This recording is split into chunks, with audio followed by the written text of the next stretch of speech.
And we are live. Welcome back, everybody, to episode 230. We have another great guest today.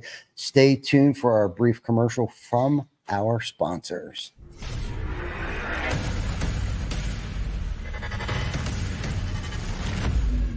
TC Backer. Roofing, siding, windows, gutter, solar. Roofing, siding, windows, gutter, solar. TC Backer.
Is your lead flow down? Whether you're a company owner, office staff, salesperson, or installer, you're a roofing rock star. We help you get more leads with custom SEO, Google Ads, and a pro website.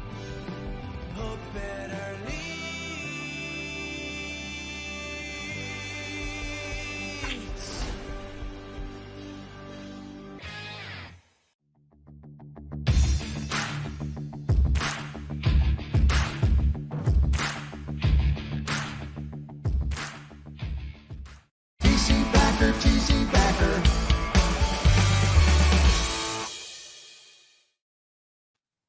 Welcome back, everybody. Happy Wednesday. Thank you for joining us on your lunch break. If that's what you're doing, Kim, you better be on your lunch break. If not, get your ass back to work. Just kidding. I appreciate you guys for tuning in every week. Thank you for sharing this to everybody back at TC Backer headquarters. This afternoon, we are in our Bluffton location, and I'm with my great friend, Mike Torrao, who's a beast, an animal. We were very fortunate to find Mike, and I believe that things happen for a reason. I think God puts people in our lives at the times where we might need them the most, even though we don't think we need anybody in our life. Yeah. I think God just kind of works out that way sometimes. And but anyhow, we're here. Mike built a team pretty rapidly quickly. I used two words, meant the same damn thing. But anyhow, built a good team. Super excited for everything that's going on down here. So, Mike T, what's happening, brother? How are you? I'm good, man. I'm good. Just blessed to be here. Excited to be on the podcast. Going through last 11 years of sales and training and figuring out what it's about and how to do things the right way, the wrong way, and everything in between. Just excited to be able to pass on some of my growth and the things I've learned to other people and help other people and other companies and to be successful. Most definitely. So, that's what it's about. I think you touched on a lot of good stuff there, and really where I believe it starts. And we had enough conversations and have nerded out on leadership and teams and building teams. And I think we're pretty much cut from the same cloth where we're builders, right? We build things. We build people up, we build teams, we build roofs and everything in between. And a lot of that starts with you, the self-mastery, right? starts at home. It starts in here. You know, we grow ourselves as human beings. We grow ourselves as husbands, you know, fathers, all of those things. And it kind of starts there. And, you know, by us educating ourselves, whether it's by listening to podcasts, going to conventions, following people on social media, you know, at least for me, has helped build me to be the person. You know, I'm not where I want to be yet, but I'm definitely not who I used to be. So continuous education, continuously learning, being a steward of studying, I guess, for lack of better terms, is Yeah, you know, it's the biggest part of it, I think, especially in today's society with Instagram, social media, all that stuff, and people see success, but they don't see what it takes to get there. And it's an ongoing. I don't know. There's an end goal. I think for everybody kind of has. This is where I want to be. But when you get close to that spot, it's like, okay, this is not the end goal. I think it's a continuous. It's continuous education. It's, you know, the way that I put it in everything and anything. Yeah. Being a husband, being a dad, being a leader, being part of the community. It's never stops. And you always have to be wanting to learn. And I think when you stop learning, you stop growing, and sitting stagnant is just not. And that's a great topic, man. If you're not growing, you're going. And Vic and I have had this conversation. I don't know how many times. You got to continue to keep growing. Because if you're not, and especially, you know, what we do is not for everybody. For sure. Okay. A lot of people are like, why do you continuously do the Fearless 44? Why do you continuously keep working as hard as that you're doing and stuff like that? It's like, it's because that's in our DNA. We know there's something better out there for not just us, but those that are around us. And it's like, isn't it? I feel like it's our moral obligation to better ourselves so then we can better those around us. Like if I was that lump on the couch every day and Bedro Koulian talks about collecting Cheeto dust in my belly button, you know, that's probably one of my most favorite lines. Like what benefit am I going to be to you if you're continuously dragging me along out of love? You know what I mean? Like I need to bring something to the table too. Like I need to help level you up. I need to help push you. I need to help inspire you. Hopefully I do. You know what I mean? And Vic, you know, I see it in him. I see it in Mike Ippy. I saw it in Chris Baker, Glenn, you know, and that's by us being leaders that we are is putting people in difficult situations, whether they know it or not. It's almost now it's kind of like a sick, sadistic thing that I like to do is put people in uncomfortable situations. To you know, figure it out. You're going to do good because we see something in them that they may not see in themselves. Yeah, and it's crazy because it's obviously, you know, years ago my goal was you know, way different than what it is now, right? I almost got to a point to where I was just going to work a regular job. I had lived in a townhouse. We had some cars that were paid off, and we lived a pretty decent life, right? And then I got into sales, right? And I've never been a sales guy. I've been a roofer. That's just who I am, construction worker. And then I also saw what gave, what opportunities came along with that. If you just work hard, and working hard, something I'm kind of used to and always do. So I was like, well, let's see what this does. And the growth and what that looks like, is huge. And you know, you got to continuously keep trying to get better, and growing, putting yourself in uncomfortable situations, and getting comfortable in uncomfortable situations makes being great, or at least trying to achieve greatness, pretty easy. You know, in the grand scheme of things. Absolutely. And I'm one of those guys, and I'm a lazy dude. Like I would rather sit on the couch and do absolutely nothing because it's way easier. But like you said, what do I have to offer my family? What do I have to offer my community? I don't have nothing really to offer anybody. Sitting on the couch. Sitting on the couch. And like there's nothing, you know, what do your kids learn?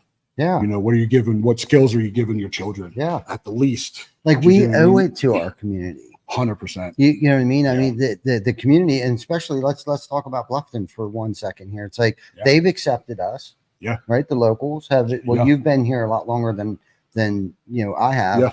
But the community has accepted us. They allowed us to get a business license. The state of South Carolina has allowed us to get, licensing and all of those things. So now it's kind of like they gave us a chance. Yeah. Right. So now it's like we owe them to come in and create an economy, to offer not just a job, but a career path for people. Yeah. So it's like and that's just one of many things that we owe to society in itself. But I think there's so many people out there that are trying to take advantage of society. Right. And if there's anything that we say today that maybe encourage somebody to maybe get off the couch and knock the Cheeto dust out of your belly button, it's like you owe that to your family. Right. Yeah. First and foremost, to be the matriarch or the patriarch, whatever, your man, woman, husband, wife, like we owe it to each other. We owe it to humanity. Yeah. Right. Like the country that we live in today, and I'm not going to try to get too far out in the weeds on this, but like the country that we live in today, there's so many opportunities that for us to, like, nobody said that we couldn't buy a truck, put a ladder rack on it and go out and start knocking doors. Nobody said that we couldn't do that. Right. And it's like when you were introduced to sales, because I too was a roofer my entire life, almost 30 years. I've been a roofer. Right. And that's a whole other topic that we could talk about too. But the roofing industry in general has just been so good to me. And I think, when we were writing our core values out, one of the things that we talked about is, community, faith, family. And then we took it one step further. What impact are we having on the industry as a whole? And when I talk about industry, I'm talking about distribution. I'm talking about manufacturing. I'm talking about those that work for us, our community, the community that accepted us, right? We owe it to them to turn out a good product, right? Using good products, the top end products, offering financing, all these things. Like we owe it to our communities. We owe it to our industry to change the industry and make it a better place than it was when we found it. Yeah. Yeah. I think you touched on something there, like just making things better, or trying to leave things better than you found it. You know what I mean? And that goes for really everything. And me watching like Andy Frisella, the way that he runs his company, like they don't have a cleaning staff. Mm-hmm. That literally we're trying to leave it better than we found it, wiping sinks down. It starts with the small, minute things, right? Mm-hmm. And I think industry and this industry is, even in the 10 years that I've been selling and I've been part of the roofing and construction industry for 25 years, has changed massively. Yeah. Oh, yeah. And it's in one of those spirals to where it's like, let's take it back to the way that it was, like old school, which was tough. Like when I came up in construction, it was tough. Like, dudes were tough, right? And let's get away from the salesy and let's really just care about our customers and care about what we provide them. And I think that's the most important thing. And I think that's what a lot of in this industry got away from. We're going to go in and we're going to lock in deals. We're going to sell. We care about the money. And I found through this whole thing, it's just like where my mindset has changed. Like, we got to take care of our families. And obviously there's dreams and goals and admirations I've had since I was a kid that got me into doing what I'm doing. Yep. But that's not really the reason why I'm doing what I'm doing. Not anymore. No, like you may have, and I talk about this, you may have gotten into it for all the wrong reasons, but you stuck around for all the right reasons. Yeah, definitely. And I don't ever give him any really credit. I've worked with John Paramore a little bit, and man, he grilled me one day, and I've never really, my wife knows about it, but I've never talked to him about it. But he's like, what are you doing this for? And I'm like, oh man, I got to pay bills. I want a house, blah, blah, blah, the normal things. Right. And he was like, no, what are you doing? And I got upset. I was like, dude, like this is BS. Like I'm not doing any more of these calls. But I had to go back and sit and think about what he was talking about. And it has changed my perspective of life and what am I doing here? Like, what is my purpose here? Whether it's in this building, if it's in my house, if it's in this community, if it's on earth, whatever that looks like. And that is something I've never thought about before. Like what's my purpose? I love helping people, right? So I've gone through 25 years of learning, 10 years, 11 years of learning sales. I want to give people that don't think that they have the opportunity. Mhm. You like to put people in uncomfortable situations. And we've talked about this many times. Mhm. People come in and I like to talk to them about their goals. Yeah. They think they can get here because it's normal, Mhm. right? But what if you can push them to become here? Mhm. And now they're unlocking parts of them that they don't even know. And they're Right. like, you have the potential to open a key and in some aspects create a monster when it comes to this kind Absolutely. of stuff. Yeah. But nobody pushed me. I had to push, but I'm just like, we're capable of so much more Yeah. than society wants us to believe. You know what I mean? Yeah. Like, Absolutely. and then that's just the part of what I really love doing. Yeah, me too. Me too. And I think, when I said earlier that we were cut from the same cloth, that's exactly the point that I was trying to make. The way that we think and the way that we view the world today is definitely our align on so many different facets in our work ethic. And I think that's why we gel and why we're going to make such a great team. But Tina, who's in our audience today, she was, we were talking about, coloring books and stuff like that.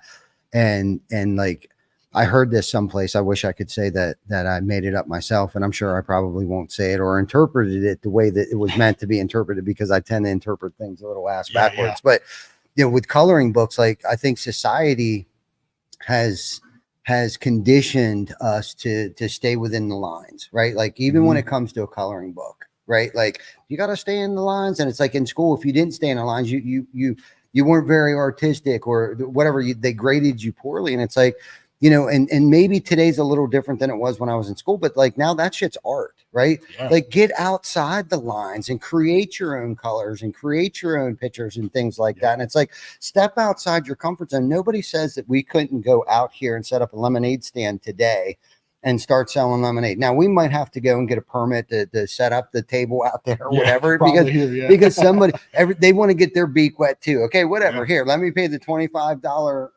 soliciting thing or whatever it is, a vendor permit or whatever that is. But like, that's what's so cool about this. And it's like, unfortunately, we were trained or taught not to think like that. You know what I mean? Unfortunately, we were like, go to school, get good grades, get a good job, or go to college. Go to college. Give me goosebumps right now. Yeah. Go to college, spend all this money on an education that you're probably not even going to use, because whether you went to school to be a school teacher or an English or majored in something that psychology, right? Psychology is one where, like, I don't know how many people that I know seriously today that went to school for psychology that's either in sales, which I'm sure it helps. For sure. Them going to school for psychology, but they didn't get in that field. Yeah. And they're stuck with a $60,000 to $160,000 worth of debt. And it's kind of like, that's how we were conditioned. Get a job, retire, and that's it. And it's like, then you die. Yeah. Buy the house, get a white picket fence, the dog, get married, and die. And it's like, no way. I don't want to be 80 years old laying on my deathbed thinking, what if? Should have. And this is the thing. Vic and I have talked about it. Like, Vic just celebrated a birthday. I'm not going to say how old he is. I'm just going to say this. 60 is the new 30. In 2 weeks? Okay, I knew it was coming up. Sorry. This the thought that counts, that I know that your birthday is close, okay? He's and I'm sure there's a lot of crazy shit going through his head right now. There's probably a lot of what ifs or I should haves or whatever. You know what I mean? I can't even imagine. I deal with it today, and it's like, you know what?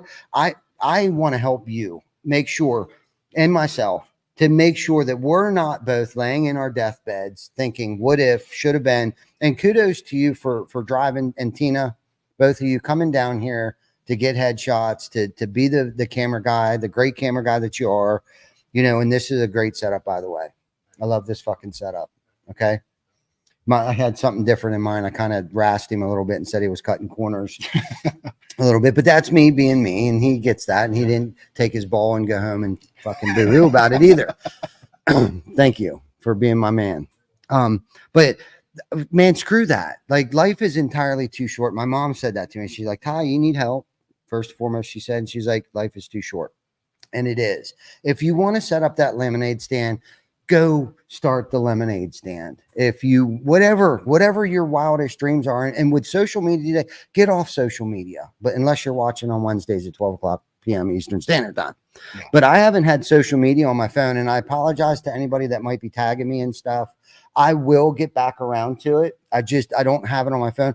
And I tell you, my bandwidth to my patience, I can tell that my patience, I'm more productive throughout the course of the day. Like I'm writing stuff. I'm writing stuff. I was able to, we're down to the final edits. I was asked to co-author in Daniel Zavatny's book that he has, me, John Scenic, and a couple other people in the roofing industry. And he's got me talking, of all people, talking about leadership in this book. And I was able to finish that. I still got to add a little piece to it. I haven't gotten around to it, but I think when I get home on Saturday and Sunday, Vic and I hopefully can get together and review it and stuff like that. Because again, I need some help, and Vic might be able to remember something that maybe I should add in there. But anyhow, life is too short. If you want the lemonade stand, set the freaking lemonade stand up. Go to Staples, get a piece of cardboard and some magic markers, and say free lemonade for promotion to promote your newly lemonade stand or whatever it is you want to do. I think there's two main things that when you say that scare people from that, right? Yeah. One, and it didn't used to be this way, is hard work, right? Because they're like, oh, I'm going to set a lemonade stand up today and I should be Coca-Cola tomorrow. Right. Yeah. And that's the expectation, which is completely is wrong. 100% wrong. The other thing that people are so scared of, and I know that for myself, like it's not a fun place to figure out how to be, is failure. Right. Yeah. Like nobody wants to fail. Right. But how do you learn? So everything that's happened in my life, I can sit and boo-hoo about, right? Yep. I could do it, and I've done it for many years, right? Of like, oh, poor me, I wasn't given the good hand, the silver spoon, whatever that is. But for your mindset, that's just constant negativity. And then I've lived in negativity for too long, right? But then I started taking what I'm learning, what I've learned. What am I taking from that? Right. So everything that I go through now, I may boohoo sometimes for a second. Of course. I tend to do that. Right. Yeah. But then I take them like, okay, what's my lesson? Because I feel like I was put through that for a reason. What's the lesson I'm taking out of that?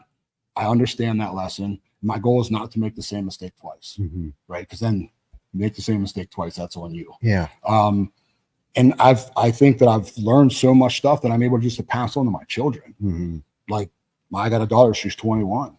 Like we started being able to go to the bars. We're trying to figure out what we're going to do with our life, like how to manage bills, all this kind of stuff. And these are lessons that I can necessarily not say, hey, this is how you do that. This is what I've been through. This is what I've learned. It may be different for you, but this is what I've learned. But you tend to realize that it's not so different, because she'll come to me and she'll be like, I got what you said there. I see that. I understand that. Right. So there's no reason for me to keep boo-hooing about anything that I've been through. Like we're going to take a lesson from it, and then I can pass that on to other people. Not necessarily, hey, you need to do it this way, because everybody does things differently, and different things work for different people. Absolutely. Right. But this is what I've learned. Take that information and use it in whatever way that works for you. Right. Yeah. And if people start looking at it that way rather than poor me, things change. And I know for me, at least, that's where my mindset has changed. Yeah. Like I, went through, left a 10-year company not long ago, and it was like a bad divorce, and I was like, what the hell, man? Like, all the years put through, but then I was like, okay, why? What did you learn? Yeah. And I've learned so much through those times. And that was my path change now. I'm in a different direction because I feel that there's somebody or other people that need to hear what I've learned. Yeah. Sure. And I can help those people become better. It is really my goal, and that's just the way that I've learned to look at things. And it helps. It gets you out of that. I mean, I've suffered mental health, depression, that kind of stuff. And you just got to change your mindset. Yeah. Get rid of the negative, and try to keep more positive and positive people around you. That changes everything. 100%. For sure. 100%, dude. You've touched on a lot of great topics there. And to go back to the very beginning, I think social media, going back into the social media thing here a little bit, I think everyone looks at social media and expects that instant gratification. Yep. Right. They see these people with their fancy cars, their watches and stuff like that. And those that are posting that stuff, they're not either, if they are successful, they're not showing you the 10 years that they put in prior to that to get that fancy car, that big house, or decades of, right? So I think social media is warping people's minds, thinking, they can get that instant gratification if they get that dream job and they expect the results in 12 months. But looking back at where we started from, like we still didn't turn a profit. After 5 years, we were still dumping everything into the company and things like that. And the other things that you were talking about too is like, people don't get taught. They catch, they catch it. Like, so we have to lead by example, right? Like we can't say one thing and do something totally opposite. And it's like, that's something that I've been super intentional about working on, especially when it comes to our kids or coworkers and stuff like that, is like, they're going to do what they see, not necessarily what we say. You know what I mean? So if not that we can't share experience, strength, and hope with them and like, hey, I've done it. I can tell you exactly what not to do. Okay. Like you were talking about your daughter. It's like, I don't know if this is the right path for you, but this has been my experience. But more importantly, she's looking at you on what you're doing today. Yeah. You know what I mean? How you're handling business and conducting business and how you're treating, Jamie, you know what I mean? And that, like, if you're treating Jamie poorly, then she's going to think women should be treated poorly. 100%. You know what I mean? Down to our youngest kids up to our oldest kids. And, I've been through that. It's like when Jacob, I was 17 years old when we had Jacob. Okay. I moved to Florida. You know what I mean? Like I was in so much trouble. I was the worst father that a man could possibly ever. I mean, it's quite frankly, it's embarrassing, but I don't beat myself up over that because my mess has now become my message. That's it. Right. And Jacob's old enough now. He's an entrepreneur. So going back to when I did have the opportunity after I got my stuff together and brought Jacob into our household, which was 15, 17 years ago, maybe going back a little further than that, I started to get my life together, and those things that I tried to, teach him along the way, that he was very resistant at first, but some things have stuck by me just continuously to be consistent on how I live, how I treat people, my work ethic, all of that stuff. I see that in him, whether he's identified it or not. I see it. Yeah. In him, like the hours that he puts in and the business that he's built and is building right now. It's kind of cool to have him call me up and ask me questions today, or say, aha, it's taken me 20 years, but I get it now. Do you know what I'm saying? Aha moment. Yeah. You know what I mean? But they're catching it. Yeah. You know what I mean? They're watching, they saw it, they see it, and that's the same thing that goes into anything, that we do, you know what I mean? And going into, how we do anything is how we do everything. Yeah. You know what I mean? Which kind of solidifies everything that we're talking about. It's like, and this is the thing. We're not going to be perfect. We're going to make mistakes, but it's how we deal with it when we do make a mistake. If we say something dumb, we make a bad call, whatever the case might be, it's how we deal with it today. Or do we owe an amends? Yeah. Promptly owing an amends. You know what I'm saying? Don't drag that out, because I can tell you this, I don't like to feel uncomfortable unless I'm putting myself intentionally into an uncomfortable situation. Yeah. You understand what I'm saying? So, but if I put myself into a very intentional, uncomfortable situation because I may have said something stupid to Vic earlier, like, hey, I think you're cutting corners. Well, I may have said it in a cute way that I'm sorry for, but he gets it and he knows me, but I'm not going to use that as an excuse. Well, Vic's got thick skin, so I can treat him like shit. Right. Either it's that, hey, it looks great, you did good, and it's probably looks a hell of a lot better and a lot less little work for the amount that you drove here with Tina, disrupted the entire household. They got 3 cows or dogs. They look like freaking cows, Yeah. but dogs that, I mean, I don't even know who the hell's watching them. But the point is, you know, I was wrong. Yeah. I was wrong, you know, and I owed him an amends. Like, dude, it looks fucking great, bro. Yeah. Thank you for driving here. Like, let's not forget that he drove 12, 14 hours to get here just to take headshots that he could have did any given time. Shit, he could have had you do it. Just send them to me. Take a quick Yeah. snapshot on your phone and send me some headshots of the team. Yep. But no, he drove down here. He set the studio up in your beautiful office here. But anyhow, I don't even know where the hell I'm going with that. When wrong, promptly admitted it. Yeah, I think that's the biggest thing. I mean, you kind of, I've always put that in with put your ego aside, right? And get the ego out of it. And when you do stupid stuff, and you're going to, and I'm huge. I run on fire at a high level, like on fire all the time, and I tend to sometimes not think before I say something. Mhm. Unfortunately, Jamie's usually the brunt of that, Mhm. just because of our conversation in our home. But there's times where it's just like, my bad, man. Like, Yeah. that was my fault. And it's not, it used to be like when I was young, a sign of weakness, right? Yes. You don't want to be weak. You Yes. got to be the man.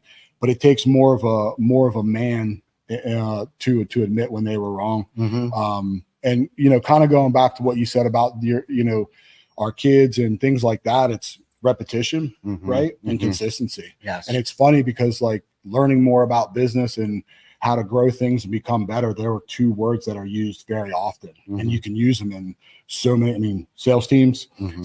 sales in general, working out, your lifestyle, it all is the same kind of deal with the repetition and the consistency, consistency is hard.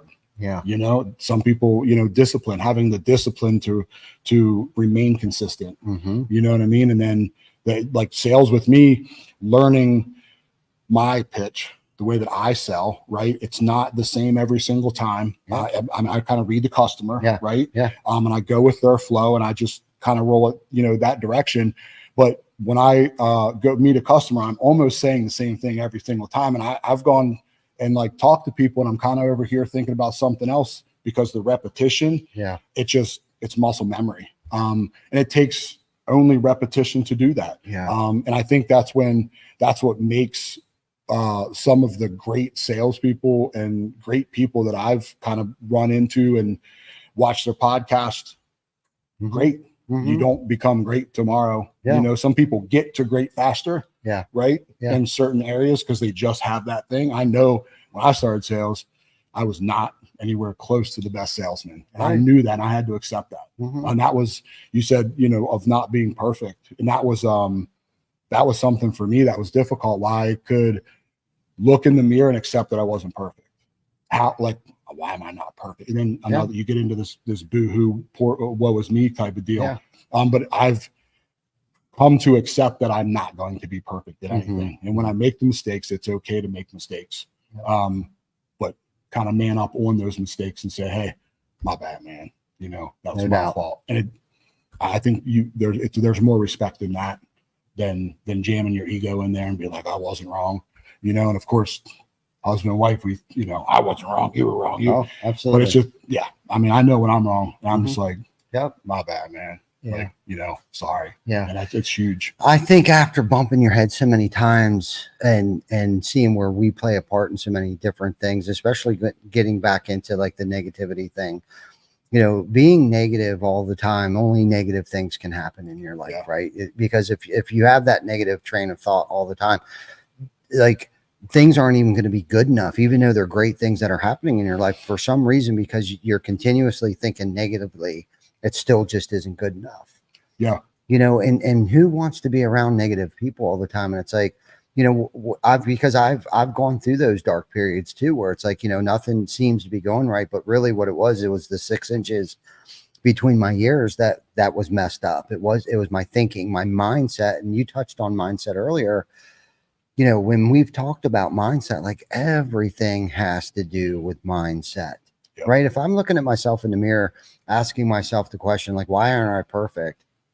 That could be a good question for yourself. But if you get stuck in that, like, okay, and accept the fact that I'm not perfect and it's okay, I'm going to sit on the couch and keep eating Cheetos. Yeah. That's one thing. But if you're like, okay, well, why am I not perfect? That's a great question to ask yourself, but it's like, okay, now that we've identified I'm not so strong in this area of my life, but I really want to be, that just means that I'm going to have to work harder. You know what I mean? When I got into sales too, right? Like when I came off the roof, and yes, I may have had the gift of gab and being able to read people and things like that, but they're all skills. And a skill is something that you actually get to work at, and you have to work at if you want to be better at something. And if you want to be better at it, unfortunately, I was that guy in school that, man, people could sleep during school and still ace that test. Yeah. Right. Like I wasn't that guy. I had to stay after and ask questions. Unfortunately, I didn't stay after, but I'd have to work harder at it just to get like a C+ or a B-.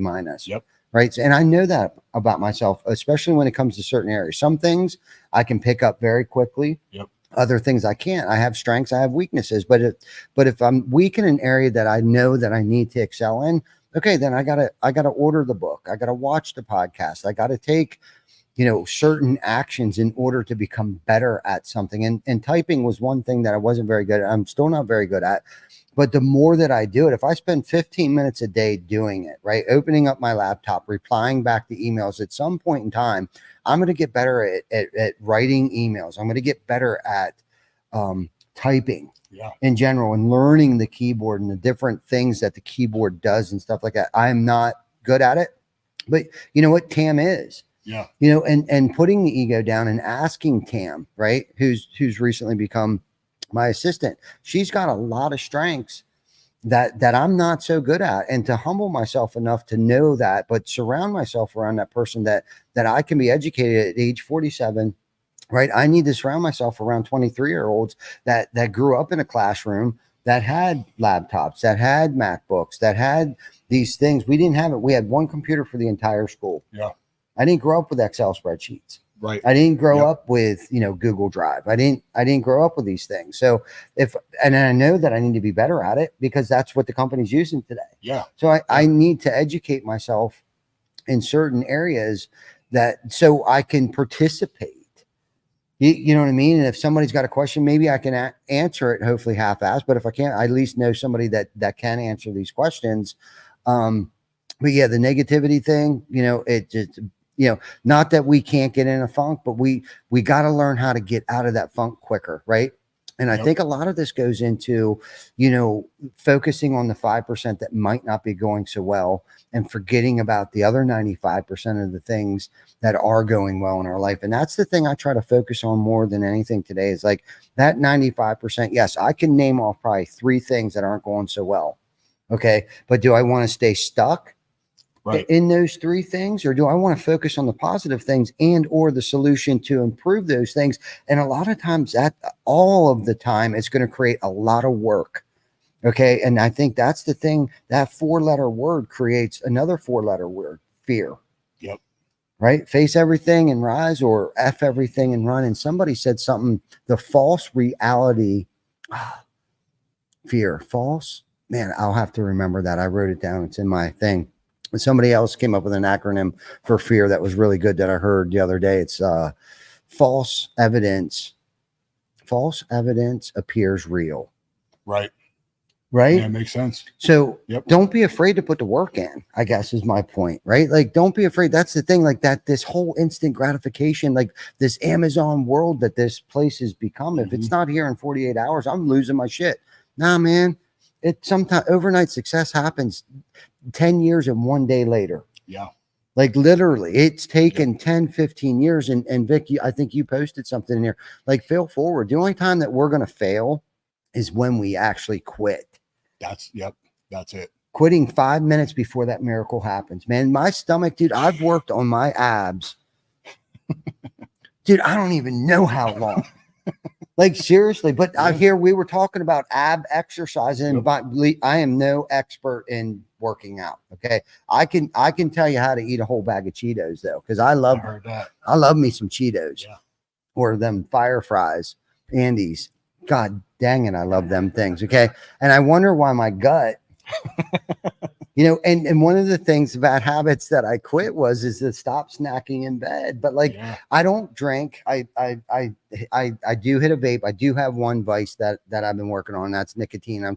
Been trying to kick it. But like, not, and I don't want to say, oh, boo-hoo, Ty doesn't have any outlets. Yeah. Okay, I exercise. Okay, that is definitely a great outlet in my life. But working on, like, I'm not going to give up on my stomach. I too want to be that 50-year-old guy with a 6-pack ab. And my goal is at the end of this, and I said this the other day, and I'm sorry I keep rambling on here, but like there was a reason why I didn't go live the other night, six days ago, because there's still more work that needs to be done.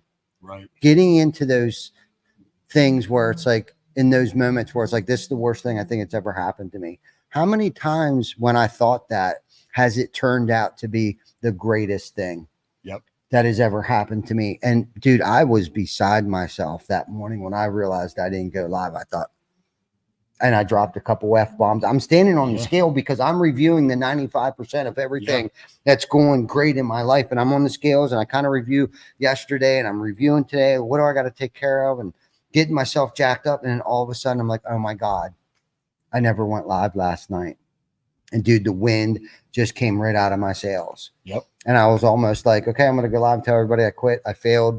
And I was like, no way, dude, no way. Here we are, day 7, which I didn't go live yet. And Corey, God bless him. And I said this last week, I think, Corey was trying to co-sign my shit. He was like, well, that was Wednesday, right? That was yesterday. I was like, yeah. He's like, well, you went live. You did your Beyond the ToolBelt. I'm like, I know. I love you. Thank you. But that wasn't my intentional 2-minute live. Right. You know what I mean? And again, however you want to look at that 2-minute live. Yes, it's uncomfortable. A lot of times I have no idea what I want to talk about because I'm tired. I feel like I'm repeating myself, all these things that go through my mind. But what it comes down to, it's actually for legacy. It's not for me. The 2-minute lives aren't for me. It's if when I pass away, my friends, my family, my children can go back through my Facebook feed and listen to me. And plus impact. Hopefully I can influence or encourage someone to want to do better or step outside their comfort zone. But more so, the 2-minute live is for legacy. It's one of the things that we're trying to stretch our mind. We're working on our legacy, obviously, personal development and physical appearance is basically the gist in a nutshell of the Fearless 44 in a nutshell. Like, I know it's annoying to some people, and I'm sure they get tired of listening to me say the same thing over and over and over each night. It's tough.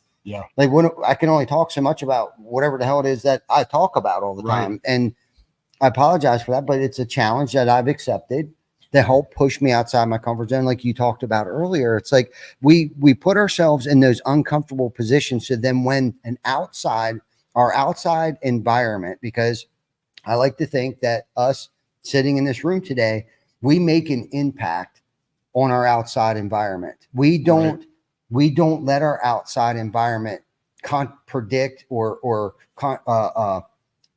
conflict with how we feel. We try to impact and change the environment that we're within. Okay, and I forgot where the hell I was going with that. Shoot, my mind. Legacy. Legacy. I still forgot. I felt like I was going down a pretty good rabbit hole there for a second. But the outside environment, right? That what we're bringing to, the atmosphere. We talked a little bit about it. I still can't remember what the hell it was that I was going to say, but I felt like it was going to be pretty good. Impact us. Like we want to impact the environment and not let the environment that we're, the outside elements affect the way that we're feeling, I think is what I really wanted to say is that, shoot, you're gonna have to take it from there. Yeah. I mean, I get what you're saying for sure. Social media, news, like we haven't had TV in our house, cable TV for, I don't know, 5 or 6 years. We do like some Netflix and things of that nature, but I can't live like that. Like I can't live because it's just constant negative. And I'm in a person now to where like I know if I live in that negative circle, I'm going down a spiral that nobody wants. I don't want to go down. My family doesn't want me to go down, so I stay away from that. And it's huge. It's huge. We try to do it with our children as well. Like what are we watching? Like what are we paying attention to? Like let's do some positive things, right? And it was funny that you were saying about like doing work. Posey sent me this Alex Hormozy thing the other day. And I don't remember exactly what it was, but I watched it. It was a short clip, and I'm like in caps. I'm like, just do the freaking work. Yeah. Like, and people complicate and they try to reinvent the wheel when they want to do anything, right?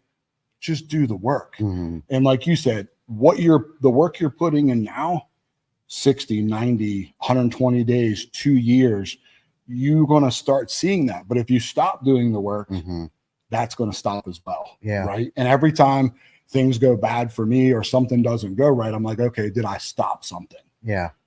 Like, what work did I stop putting in? Whether it's work on myself, whether it's work here at the office, whether it's work, whatever it is, what did I stop and what do I need to keep going with? Yeah. You know what I mean? For sure. And letting the outside influences, like you said, just don't even, pay attention. Don't pay attention. I think there's certain things you have to know. Like, we got to kind of know what's going on in the world a little bit, right? To prepare for the future. But you can't let 95% of the constant crap ruin your whole life because it's just crap. It doesn't make a difference.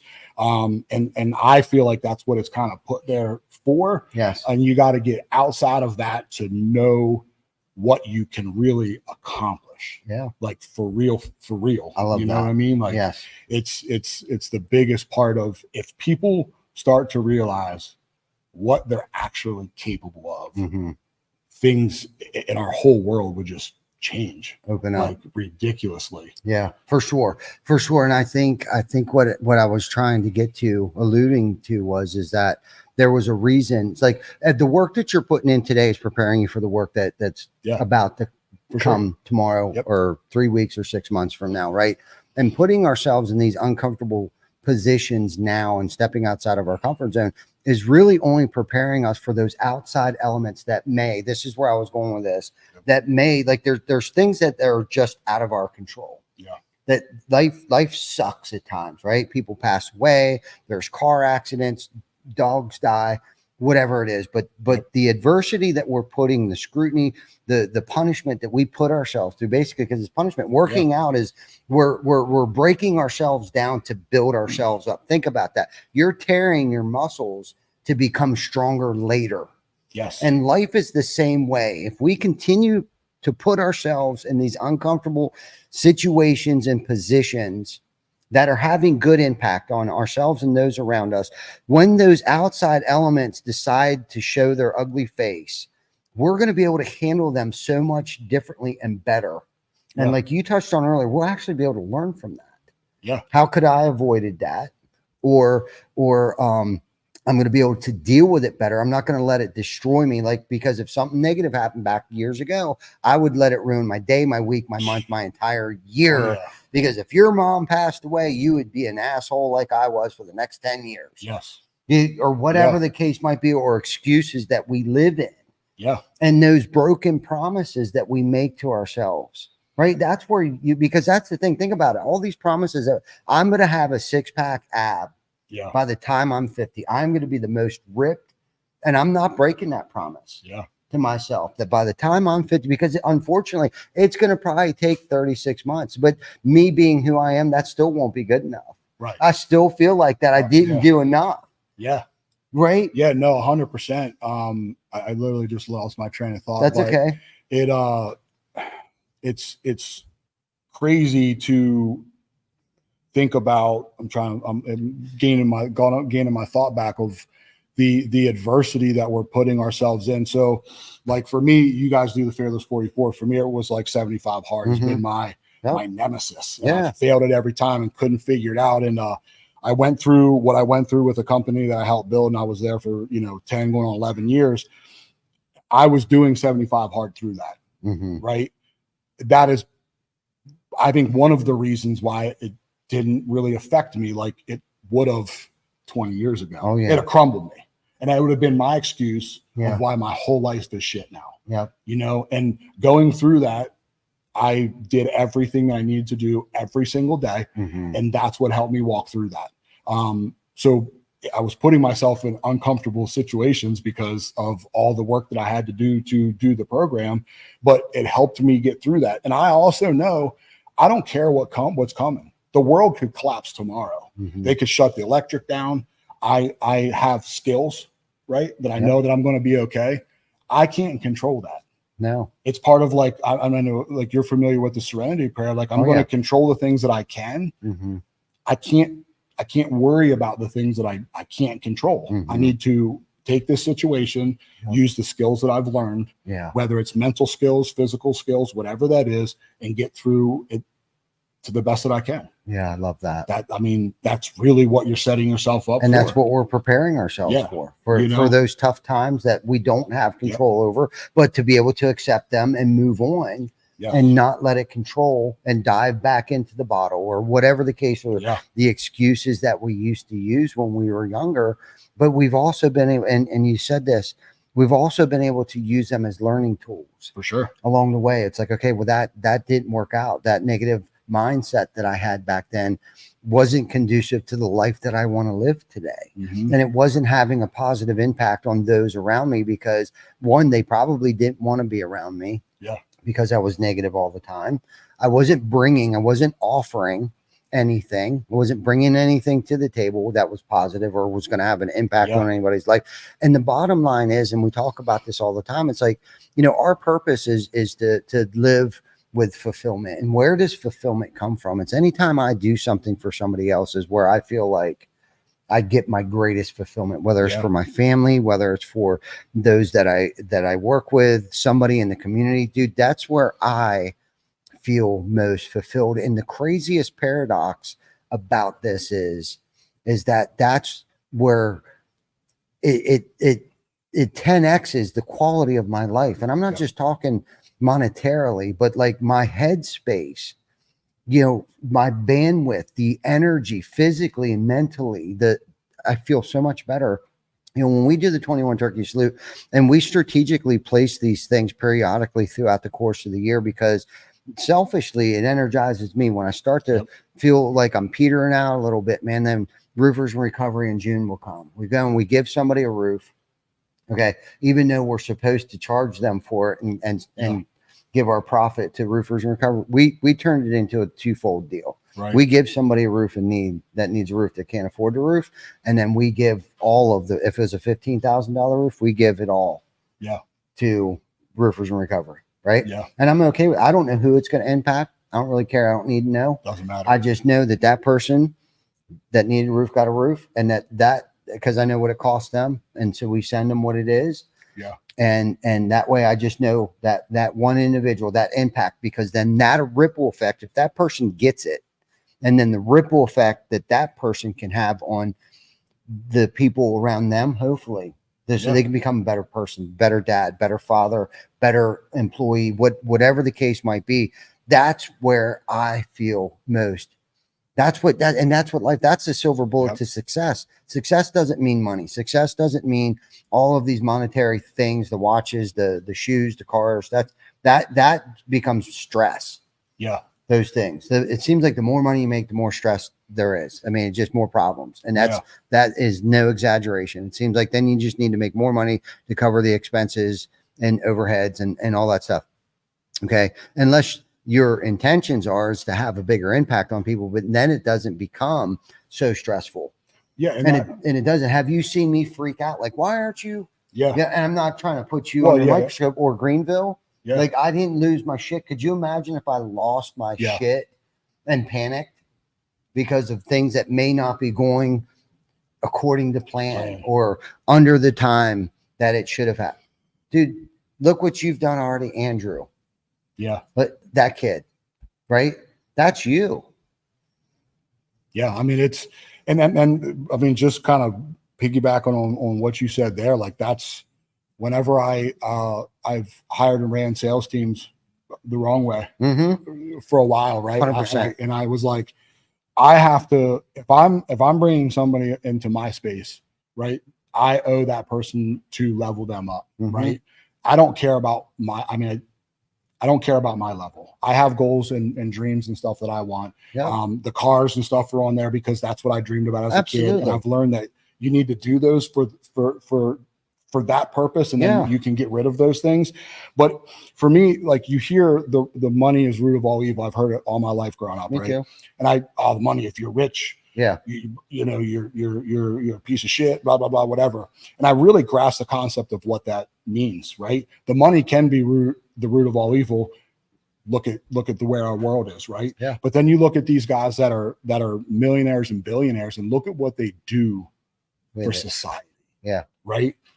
Because of these are the things that need to be done. Yep. Right. Yep. So there's definitely two folds to what that looks like. 100%. And that's what has changed once I realized what my purpose was, Mm-hmm. and it changed my mindset on money. Yep. Right. I know the things that I am working towards are going to come. Yeah. But I need to level everybody else up around me. Yep. And if you're not willing to level yourself up or help, at least meet me halfway. Yeah. I understand that. But everybody here, like we're gonna level up. Yep. And we're gonna make them better. Mm-hmm. You know, and in turn, that's just gonna put me to where I need to be. And my impact is I love to help people push past the boundaries, you know, and people that are less fortunate. Yeah. I was at a point in my life where I was less fortunate. Yep. Right. Me too. So if I have the opportunity to help those people, that's my duty. Yeah. As I don't really call myself successful, but the success that I've had, it's like, why are you giving the bum $50? You don't know what he's going to do. He may go to the bar. That's not for me to decide. You don't know what that does. But that $50 could have been the break they needed. 100%. And that's not for me to decide. Oh, right. You're homeless. You're going to go put it in your veins, or you're going to do whatever. That's not on me. That's not my place to decide that. Yeah. You know, especially the holidays, I'm a sucker for it, man. Me too. But you just don't know what that's going to do. Yeah. If I can impact one person, mm-hmm. I'm like, whatever. Yeah. I may have impacted with $50. You could end up impacting 1 million people. And it also brings, lets people know that there are good people out there. Absolutely. Do you know what I mean? And that just brings hope. Yes. Into that person. Oh, there are still good people. It's not what it's not what you see on the TV or social media, right, or anything like that. And I think that's huge. And I think that's what our society as a whole, mm-hmm. family, community, business, I think we all need. Most people just want to know that you care. Yeah. Right. Yeah. And with, like, I know my team or any team that I'm a part of, like, I genuinely care. Mm-hmm. I care about, when you sign on to me, your family signs on to me. Yeah. If you can't pay your bills or you can't do these things, that's a failure on my part. Yeah. You know what I mean? So like I co-sign, I'm signing that with you. I'm going to help you, you know, at least learn as much as I know, mm-hmm. but I'm never going to cap out, because I'm going to continue to keep learning and continue to keep getting better, mm-hmm. so I can keep continuing to bring people with me and level people up as well. Yes. And that's really my whole mindset, and that's where it's at. Here. That's where it's at. That's where it's at. Continuous education, continuous learning, continuous growth. Right. I mean, because like we said earlier, I'm not who I used to be, but I'm not where I want to be yet either. And that's a good mindset to have, that I do know there's a lot more that I have to learn. And one of the reasons is so we can continue to keep leveling people up. 100%. You know, keep bringing them up. And like you said, it's tough. You know, if you can at least meet us halfway, right? Well, we unfortunately, we're going to have to, I hate to say this, but cut ties and focus our time, energy, and resources on those that want it. Yeah. You know what I mean? But you got to put the work in. We can't just keep giving and giving and giving and giving and giving. And I'm not saying you don't give the less fortunate guy on the street a $50 bill. I'm guilty of it too. Yeah. I'm a good tipper. Yeah. I tip good. Probably ridiculously. And it's not because, hey, look at me and this is the size of my job. Sure. It's not like that at all. Yeah. Especially in the hospitality industry. I grew up in the hospitality mm-hmm. industry. I watched it kill my mom. I know the amount of hours that waiters, waitresses, bartenders, cooks, chefs, I know what goes on and how hard it is, especially dealing with the general public and the hours and the amount of time you spend on your feet. I respect that. Yep. I respect it. And this is the other thing too. It goes into sales. Like, did they add value? Right. The waiter, whether they know or not, bartenders, they're salespeople. They should be working for tips. For sure. Right. Because we know their paycheck's probably not cutting it. Yep. You know what I mean? At least in the state of Pennsylvania, I think most waitresses make like $2.35 an hour, really something like that. So like they're working for tips. And I'm not saying I tip based upon if it was a horrible service. Yes. If it was horrible service, but that's up to me to bring it to their attention. Like, hey, I don't like something. Right. Right. Maybe they don't know. Maybe they don't know they're doing something. You can't wrong. change something if you don't know. Yeah, exactly. But I tend to tip well because I know what they're doing. I know what it's like to have to suit up, show up, clock in, clock out, all these things. and the amount of hours to make $2.35 an hour. Here you go. Here's a $25 tip. I know Right. my meal was only $75 or $50 Yeah. or whatever it is, but and I don't even say here or wait around for it. I try to like hide it. Like Yeah. the other day, I think it was yesterday, the guy didn't know I paid because Yeah. I didn't want it sitting. So I put it under the receipt, Mhm. stuck it in the clipboard, and we walked out, and he was kind of looking at me weird, like kind of like, hey, where are you going? Yeah. Because my credit card wasn't or the cash wasn't on top Yeah. of thing, because I didn't want anybody to know. I Right. wanted him to be able to go back because I don't know if he's got to split it. Yeah. For You know sure, what I mean? right? And maybe if I could sneak one in on him real Yeah. quick, like here, Yeah. keep the 20 for yourself. Yeah. You know what I mean? I was like, Mhm. no, and I kind of hand gestured, and he looked up. He was like, oh, okay, thank you. Yeah. And I left before because I didn't want to see him feel awkward or anything like that. So I Yeah. just kind of left. But I'm sure when he got inside and he looked at it, hopefully it made his day, because we don't know Yeah. where anybody's at in their world. He might have needed that $20 bill to put gas to get to work for the rest of the week. Who knows? Yeah. And if you were given that opportunity to be successful, right? You were given the opportunity by the grace of God. Like, you need to do something with that, right? 100%. It's not just a flex. It's not. No. I know a lot of guys, like, I remember when I got my first Rolex, Mhm. I didn't wear it. I was embarrassed. I Mhm. was like, because I didn't want to be this, Yeah. looked at like this egotistical guy. And Yeah. it took me a long time to, like, they're like, dude, where's your watch? And I'm like, Yeah. I'm under the table with it and things of that nature. Yeah. Because of, like, I didn't want to be foreseen. I know guys that drive Lambos and things of that nature. And the greatest thing to me is, like, we love when we go somewhere Mhm. and they let the little kids in, right? They let a little kid in, start the car up, do these things, being able to tip, big. I know, like, sometimes during the holidays, like, if we order food or we go somewhere, like, I'll throw somebody up, 100, Yeah. like, or whatever. And it's not a flex, Yeah. right? It's not look at me, right? Mhm. It's a, hey, I don't know what your situation is, Yeah. but this could possibly help you. And maybe that person doesn't need it, but maybe somebody they know does. 100%. Right. And now they're able to help that person. Yeah. Right. And that is, I think anyway, is the key to success. Yeah. Hard work. Yeah. And then when you have the opportunity to help people, whatever that looks like, Mhm. make sure you do your best to help that person. Yeah. And we talked about meeting halfway. And the funny thing, like, where I learned that was through addiction. Yeah. Right. Like, if when I'm an addict, if I'm not ready, Mhm. bro, I'm not, you can't tell me anything. No. But when I'm ready, I change that. Mhm. Right. And Yeah. that's where, in my head, where I'm like, all right, we need to, if you're willing to put in as much work as I am, I got you. Yeah. Right. I got you. Yep. If you're not willing to do that work, there's not a whole lot that I can do for you. Yeah, you're not ready. But when you're ready, Mhm. come see me. Yeah. Because I'll help you in whatever facet that I'm able to do. You know what I mean? Yes. And that, like, everything that we're talking about, and it's crazy that you learned those things Mhm. through one of the hardest times of my life. Oh, absolutely. Right. Yeah. Like, it's weird how that stuff Well, works. and that comes with empathy too, because Yeah. I've experienced it. So you sympathize for someone, right? And it's like, what that feels like, man. And Yeah. and if you go back and it's like, that one person just gave me that one break.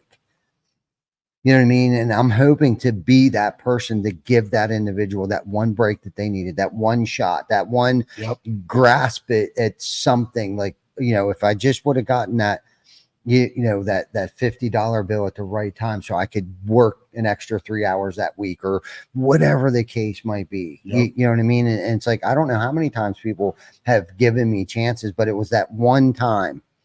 Yeah. That one time where finally I thought it was a good idea, because this is the Right. deal. It's never a good idea until we think it's a good idea. That's right. That's right. And it all really just goes back to mindset. Yes. It's all about your mind. The mind is the most powerful thing, and it trips me up still today. And I'm just like, dude, like, why am I here? Right. Mhm. And it's amazing what your mind is able to do, what situations it can put you in, Mhm. on both the dark side and the good side. Yes. Right. And it's just absolutely unbelievable. Mhm. Like I said, going back to just what you're able to accomplish when you really want to do those things. Absolutely. No, I love it. This has been such a great conversation, great topics, all of them. This is my favorite stuff to talk about week in and week out. We are at our hour and 4.5 minutes into this. Is there anything else that you want to leave everybody with before we get off here? Little nugget you want to drop? Yeah, I mean, really for me, it's just get out of the mainstream, man. I know we've all had dreams as we were little and growing up, and I want to accomplish these things, right? And now is the best time to do that. It doesn't matter what it is. It doesn't matter how old you are, where you are in life. Start today. Right on. And it's going to take work. But as long as you're willing to put in the work, you'll get there 100%. It'll happen. Just don't ever give that dream up, whatever it is. And I know it sounds cliche, but it's the truth. It is. And I think it's all of us sitting in this room today is a perfect example of you got to put in the work. Don't give up on your dream, put in the work, and don't be afraid to color outside the lines. So with that, you guys have a great afternoon. We will see you next week for episode 231. Till then,